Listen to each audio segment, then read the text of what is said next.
Hello everyone, मैं हूं नूपुर गुलाटी और हम हैं बायोमैन एक्सपर्ट, जहां पर हम लोग डिस्कस करने जा रहे हैं सीडीएस के प्रीवियस ईयर क्वेश्चन। सीडीएस के प्रीवियस ईयर क्वेश्चन सब लोग बोल रहे थे करने के लिए, हम दो एनडीए के भी कर रहे हैं और सीडीएस के भी। एक दिन आपका एनडीए, एक दिन आपका सीडीएस, एक दिन एनडीए, एक दिन सीडीएस, इस तरीके से वीडियोज आप लोगों को मिलेंगी। प्रीवियस ईयर करने का मतलब ये है कि भैया ये तो हम पढ़ रहे हैं करेक्ट क्या है, पर ये भी समझ में आना चाहिए इनकरेक्ट क्यों है और क्या है, क्या इनकरेक्ट है और क्यों है ये इनकरेक्ट, तो ये भी हमें पता होना चाहिए। तो हम लोग ये भी डिस्कस करेंगे कि भैया ये इनकरेक्ट क्यों है। तो चलिए स्टार्ट करते हैं।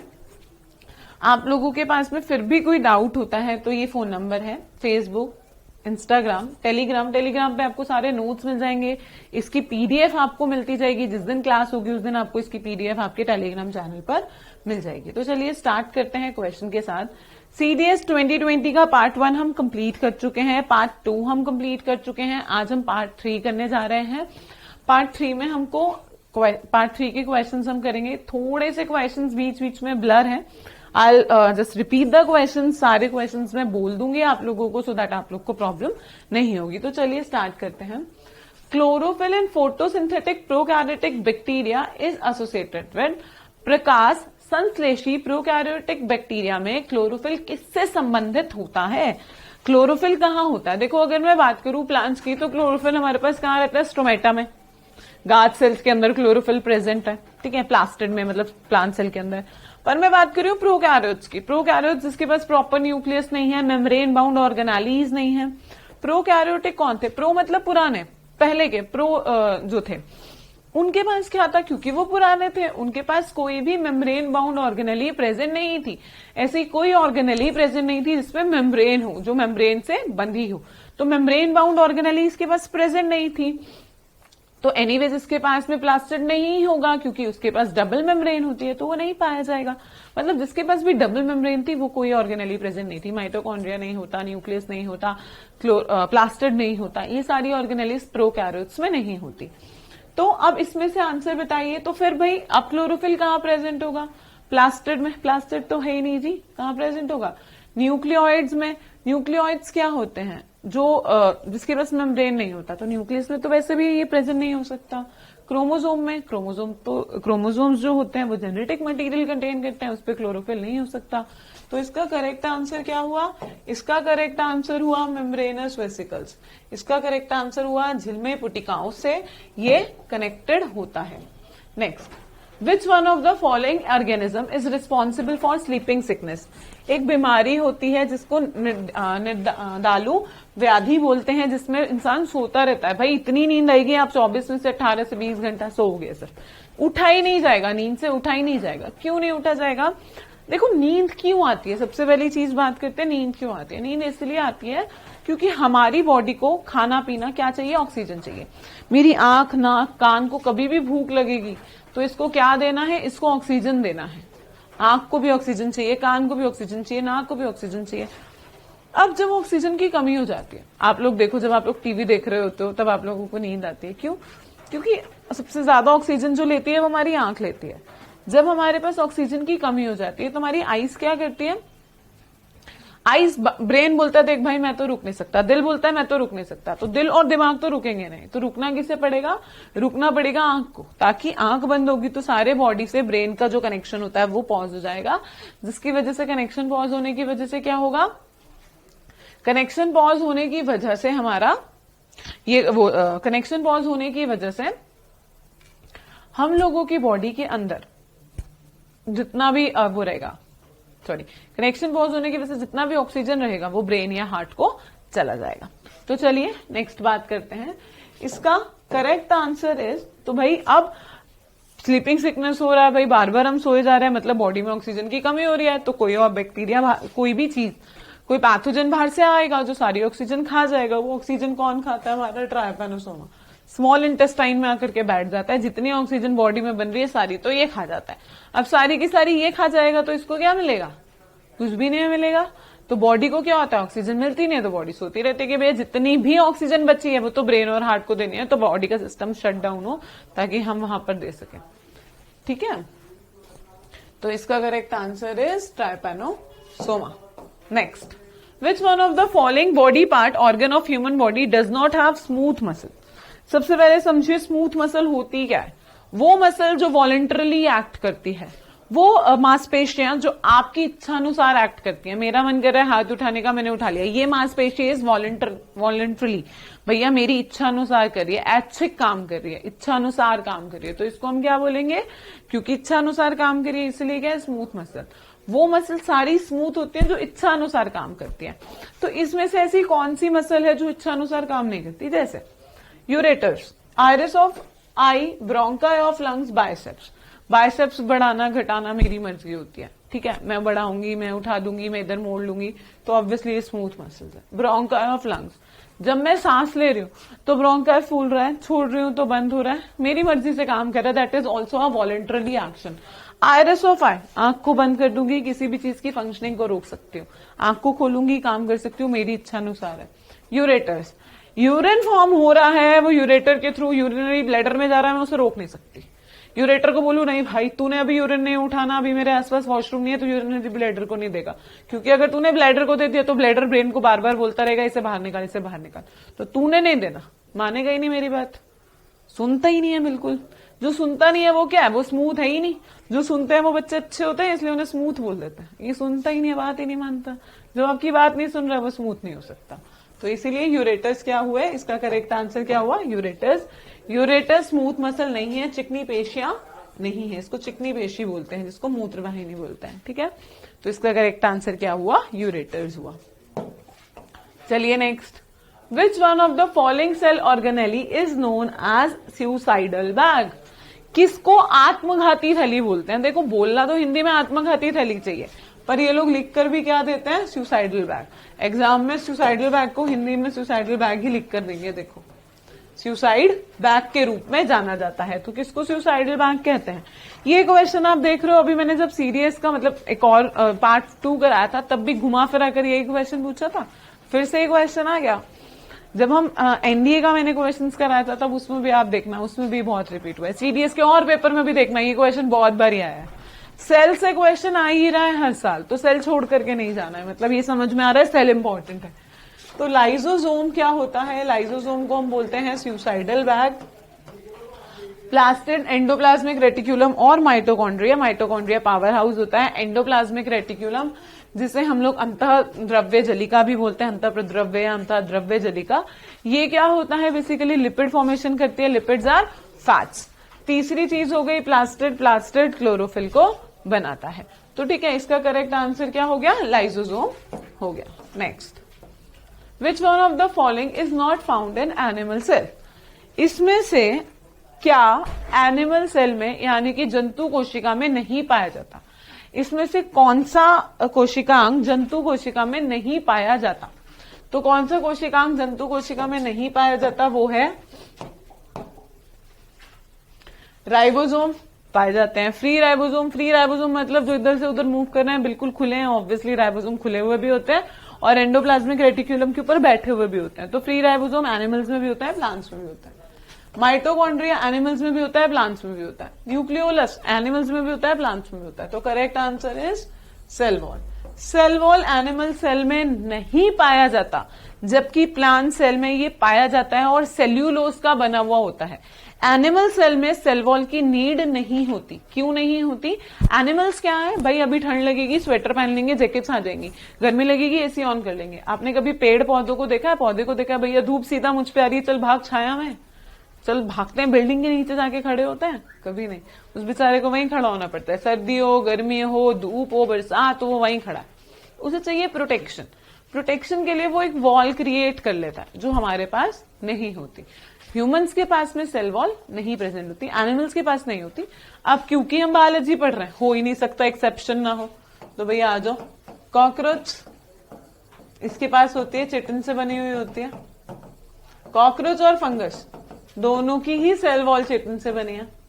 बैक्टीरिया आता तो हम इसको तो एनिमल सेल में ही पढ़ते हैं बैक्टीरिया को, पर हाँ सेल वॉल है। किससे बनी है, पेप्टिडोग्लाइकन से बनी है। ये एक मटेरियल होता है जिससे बनती है। अब बात करते हैं प्लांट्स की, तो प्लांट्स की 3 चीजों से बनती है, सेल्यूलोज, हेमीसेल्यूलोज और पैक्टिन। सेल्यूलोज, हेमीसेल्यूलोज और पैक्टिन, इससे बनती है हमारी मतलब प्लांट्स की सेल वॉल। ठीक है, तो इसका correct answer cell wall animals के पास में नहीं होती। चलिए आगे। Marsilea, fern and horsetail are example of which one of the following group of plant. अगर मैं बात करूं ये कौन से ग्रुप में पाए जाते हैं, तो ये बेसिकली टेरिडोफाइट का एग्जाम्पल है। टेरिडोफाइट क्या होते हैं? टेरिडोफाइट एक ऐसा ग्रुप होता है जो कि ये सब टेरिडोफाइट्स हैं। टेरिडोफाइट्स फर्स्ट टेरेस्ट्रियल प्लांट था। ये पहला ऐसा पौधा था जो जमीन पर हमको देखने के लिए मिला। ये पहला ऐसा पौधा था जो जमीन पे था, जमीन पे मतलब उगने लगा। इससे पहले जितने थे वो पानी, नमी या पानी जमीन दोनों पर रहते थे। ये पहला पौधा था जो जमीन पर आया, जमीन पर तो उगा, पर ये बीज, फल, फूल नहीं बना पाया। ये लंबे लंबे पौधे होते हैं, मतलब लंबे लंबे ली पत्तियां होती हैं इसकी, बट ये ऐसे कुछ पौधे थे जो बीज नहीं बनाते, जो फ्लावर्स नहीं बनाते, फ्रूट्स नहीं बनाते, तो दिखने में सुंदर नहीं होते। ठीक है, सिंपल बेसिक प्लांट्स होते हैं, तो दे आर टेरिडोफाइट। टेरिडोफाइट एक ऐसा प्लांट भी था जिसने जाइलम और फ्लोएम बनाया, क्योंकि ये पहली बार जमीन पर आया। अभी तक हम लोगों को पानी नहीं देना पड़ता था, क्यों? क्योंकि हर पौधा पानी में डूबा है, अब हमें पानी देना पड़ेगा। भाई आप सोचो, जब पहले हमारे पास सिर्फ ग्राउंड फ्लोर हुआ करते थे तो हम लोगों को मोटर लगाने की नीड नहीं पड़ती थी। अब 20 मंजिल है, अब नीचे से पानी खींच के ऊपर ले जाना है तो मोटर चाहिए ना। ऐसे ही पहले पौधा पानी में है, पत्ती को पानी चाहिए खुद ले लेगा, जड़ को पानी चाहिए खुद ले लेगा, पानी में तो डूबा हुआ है। अब जमीन पे आए पौधे, पानी सिर्फ किसको मिल रहा है? जड़ को मिल रहा है।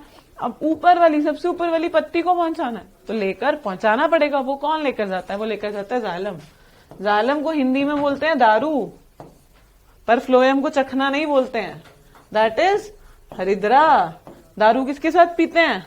पानी के साथ, सोडा के साथ, लिक्विड। तो ये क्या करता है? किसको ले जाता है? वाटर को, पानी को, फ्लोएम। चलो चखना नाम नहीं है पर है तो वही। तो ये किसको ले जाता है? फूड का ट्रांसपोर्ट करता है। ये भी पहली बार हमें किसमें देखने को मिला? टेरिडोफाइटा में देखने को मिला। चलिए अगले क्वेश्चन की तरफ। Which one of the following disease may be caused by the deficiency of vitamin C? Vitamin C की अगर कमी हो जाएगी तो उससे कौन सी बीमारी होती है? विटामिन सी की कमी से कौन सी बीमारी होती है? विटामिन सी की कमी से जो बीमारी होती है दैट इज स्कर्वी। स्कर्वी में क्या होता है? दांत, स्कर्वी का मतलब होता है मसूड़ों से खून निकलता है, दांत, सिर्फ मसूड़ों से खून निकलता है। अगर मैं बात करूं एक और बीमारी जिसमें मसूड़ों से खून निकलता है, दांतों का पीलापन होता है, माउथ से स्मेल आती है, सब कुछ हो रहा है, तो इसे बोलेंगे पायरिया। फिर ये स्कर्वी नहीं है, फिर ये क्या है? पायरिया। तो इसको हम क्या बोलते हैं? पायरिया। अगर विटामिन सी की कमी है तो स्कर्वी, स्कर्वी में सिर्फ मसूड़ों से खून निकलेगा, पर अगर बाकी सब हो रहा है तो पायरिया, ध्यान रखिएगा। चलिए, rickets, vitamin D, rabies virus, hepatitis virus, scurvy, vitamin C. ठीक, तो इसका करेक्ट आंसर इज स्कर्वी। चलिए नेक्स्ट क्वेश्चन की तरफ। Which one of the following statement regarding virus is not true?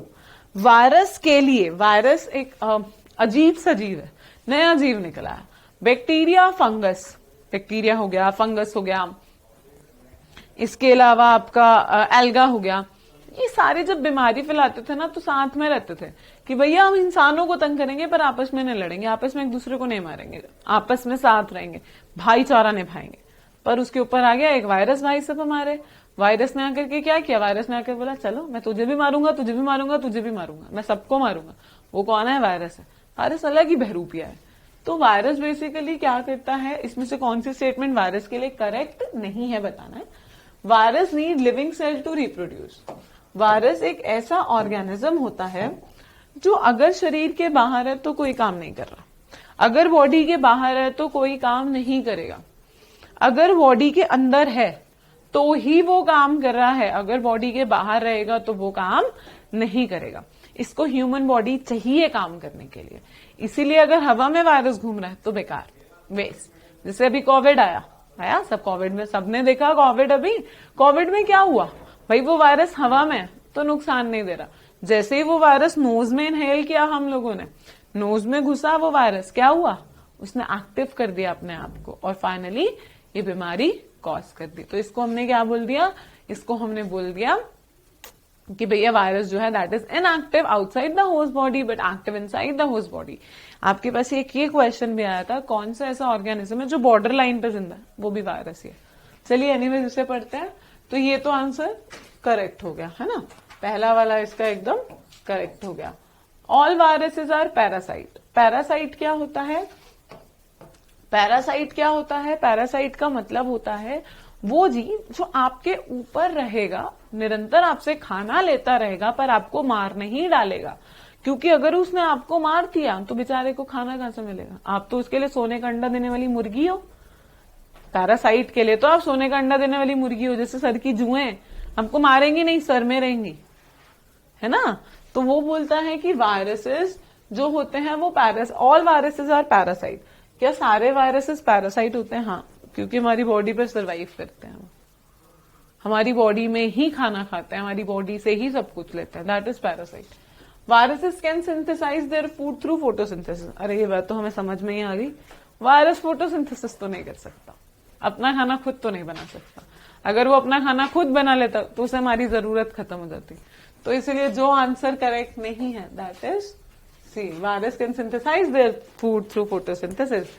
Virus प्रकाश संश्लेषण के माध्यम से अपने भोजन का संश्लेषण कर सकते हैं, ये बिल्कुल गलत है।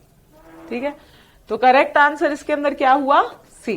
तीसरा मतलब लास्ट क्या है? Viruses are similar to chemical substance outside the host. Viruses जो होते हैं वो बिल्कुल वैसे ही होते हैं जैसे बॉडी के अंदर होते हैं, केमिकल सिस्टम सेम रहता है, पर उसके पास सेल डिवाइड करने के लिए कोई मशीनरी नहीं है, जिसकी वजह से उसे होस्ट मशीनरी का इस्तेमाल करना पड़ता है डिवाइड होने के लिए। तो इसका करेक्ट आंसर क्या हो गया?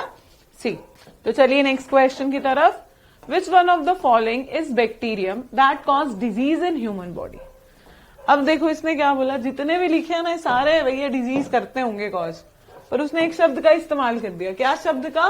उसने बोल दिया बैक्टीरियम। कौन सा जीवाणु?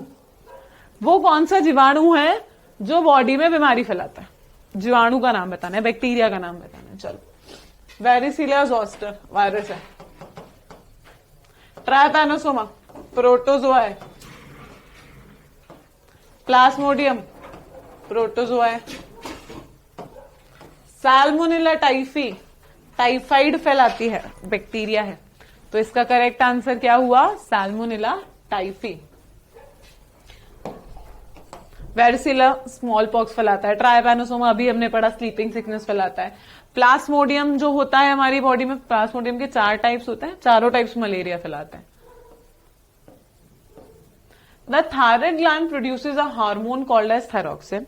थायराइड ग्लैंड एक हार्मोन को प्रोड्यूस करता है जिसे थायरॉक्सिन बोलते हैं, थायरॉक्सिन हार्मोन को रिलीज करता है। ये थायरॉक्सिन हार्मोन इसमें से क्या करता है भाई? मेटाबॉलिक तो करता है, ये तो करेक्ट है। ब्लड ग्लूकोज लेवल को कंट्रोल करता है, ये भी करेक्ट है। अब ओव्यूलेशन और प्रेगनेंसी। ओव्यूलेशन का मतलब होता है जब ओव्यूल निकल रहा है या जब एग फॉर्मेशन हो रहा है, उसके लिए कोई रिस्पॉन्सिबल है, मतलब उसके लिए कोई रिस्पॉन्सिबिलिटी है इसकी। थायरॉक्सिन ग्लैंड क्योंकि मेटाबॉलिक रेट को कंट्रोल करता है, तो ओवम सही समय पर जा रहा है या नहीं उसका ध्यान रखता है। देखना, जिस इंसान को थायराइड एक ऐसी बीमारी है जो यूजुअली आपको लड़कियों में देखने के लिए मिलेगी। अगर किसी लड़की को थायराइड होएगा ना, उस लड़की की बॉडी में menstrual cycle up and down होएगी, बहुत ज्यादा बहुत कम, कभी नहीं, 2 महीने में नहीं, कभी 1 महीने में नहीं। क्यों? क्योंकि ओव्यूलेशन टाइम पर नहीं हो रहा। तो थायराइड ओव्यूलेशन को कंट्रोल करता है, ये भी करेक्ट है। मेंटेन प्रेगनेंसी, प्रेगनेंसी में इसका कोई हाथ नहीं होता, मेंटेनिंग में हाथ नहीं होता, ओव्यूलेशन में हाथ है, इसीलिए बच्चा कंसीव नहीं होता। अगर थायराइड है तो कंसीव होने में दिक्कत आती है। क्यों? क्योंकि पर्टिकुलर टाइम पर एग बाहर ही नहीं निकलेगा। एग जब निकल रहा है तो वो एक टाइम होएगा ही नहीं जब एग बाहर निकल रहा है, क्योंकि ओव्यूलेशन नहीं हो रहा, एग डेवलप नहीं हो रहा, मैच्योर नहीं हो रहा, फेलोपियन ट्यूब्स में नहीं आ रहा, फेलोपियन ट्यूब्स में नहीं आएगा, जिसको हम लोग बोलते हैं गर्भाशय की जो वो होती हैं वो होती हैं यार, ट्यूब्स होती हैं जो गर्भाशय में, साइड ट्यूब्स होती हैं जिन्हें फेलोपियन ट्यूब्स कहते हैं, वहां आएगा नहीं, वहां नहीं आएगा। स्पर्म से फर्टिलाइजेशन नहीं होगा, बच्चा नहीं कंसीव होगा। तो ये कंसीव करने में दिक्कत देती है, पर अगर एक बार कंसीव हो जाए तो प्रेगनेंसी को मेंटेन करने में कोई रोल नहीं है इसका।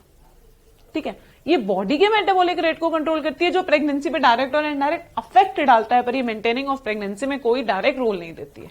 ठीक है, तो इसका correct answer is maintaining of pregnancy. अगर मैं इसका करेक्ट आंसर पूछूं तो प्रेगनेंसी गर्भावस्था को बनाए रखता है। नहीं, उसके लिए जो हार्मोन होता है that is oxytocin, progesterone hormone, low level of FSH and LH। ठीक है, ये हार्मोन्स बेसिकली उसमें प्रेगनेंसी के लिए काम करते हैं। चलिए फिर इस क्लास को मैं फिनिश करती हूँ यहाँ पर। ये आपकी स्क्रीन पर सब कुछ है, नंबर है, ये सारा फेसबुक, इंस्टाग्राम, टेलीग्राम है। फिर भी कोई डाउट रहता है, आपको कुछ भी पूछना है, मुझे किसी भी उस जगह पर कनेक्ट कर सकते हो। फिलहाल इस क्लास को फिनिश करती हूँ, मिलते हैं नेक्स्ट क्लास न्यू टॉपिक के साथ में। तभी तक के लिए टाटा बाय बाय।